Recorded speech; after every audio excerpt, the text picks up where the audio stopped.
Сәлем алтындарым, бүгін үндік етінен өте дәмді қуырдақ жасайтын боламыз. Ең алдымен үндікті қайнап тұрған ыстық су құйып, сыртындағы қабықтарын тазалап алатын боламыз. Содан кейін осылай бірнеше бөліктерге өзімізге ыңғайлы етіп бөліп аламыз.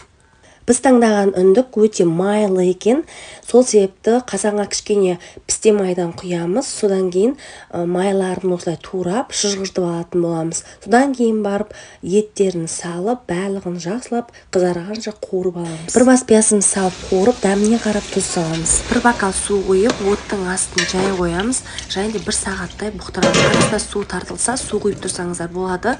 Бірінші сәбізімізді саламыз, содан соң картопымызды салып, бетін капустамен жауып, лаваш жапырағы мен сарымсақ салып, бетін жауып, жай отта 20 минуттай бұқтырамыз. Біздің қуырдағымыз дайын болды, өте дәмді болып шықты. Егер рецепт ұнаса сақтап алып, лайк басуды ұмытпаңыздар. Астарыңыз дәмді болсын.